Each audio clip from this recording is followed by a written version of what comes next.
Hello, today we're going to be talking about writing your personal statement. Dr. Charles, where you at? Man, I need a doctor. I'm just going to give a quick overview on quick techniques of what actually to do. Starting to write your personal statement is always something that I always found difficult, and I'm pretty sure most of you will find it difficult to start off with. So what you want to do is you want to start out with a basic layout. So you want to have an introduction, you want to talk about your work experience, talk about your skills, hobbies, and have a conclusion.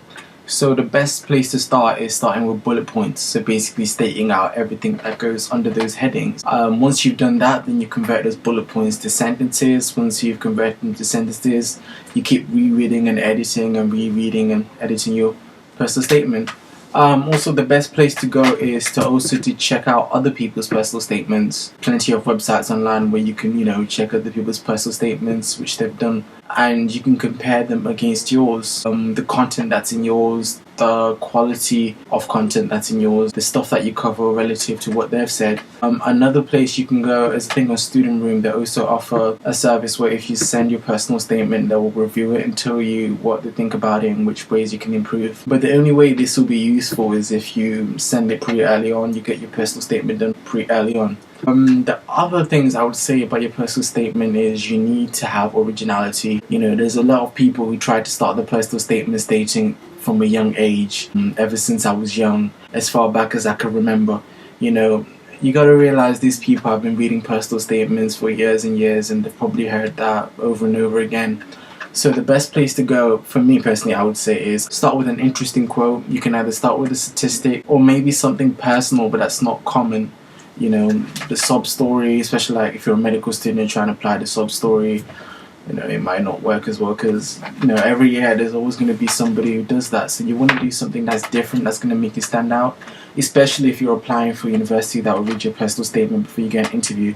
So that's something to always consider. Also, you want to answer why you want to do a particular subject in the opening paragraph of your personal statement from early on, so that they understand exactly why you want to do the subject. You don't want to leave it open to interpretation. You also want to give evidence of what you've done to research about that particular degree or career path that follow on, and that can be done during your work experience paragraph, saying what you have seen, what you liked, so that they feel convinced that you understand what you're going into and you haven't just picked it for the sake of picking it because it's what's trending or what you think would be good.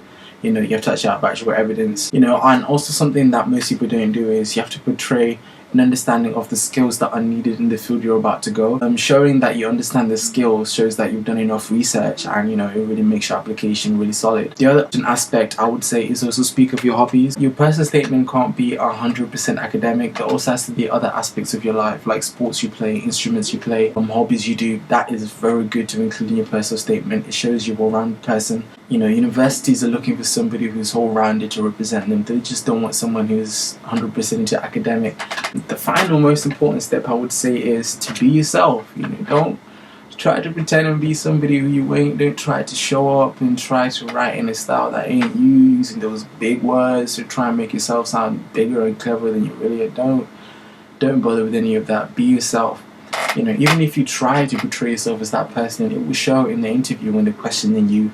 The way how you speak, the way how you respond to questions, it will show. So don't pretend to be somebody who you're not.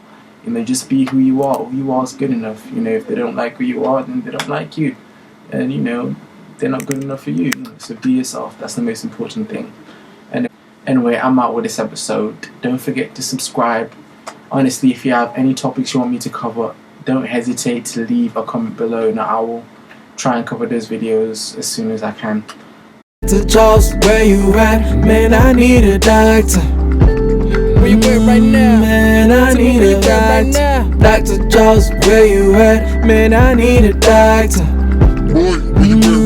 Man, I need a had ambitions, been a doctor, so I got it on the low. Got the prescription on the right, well I go with the stethoscope.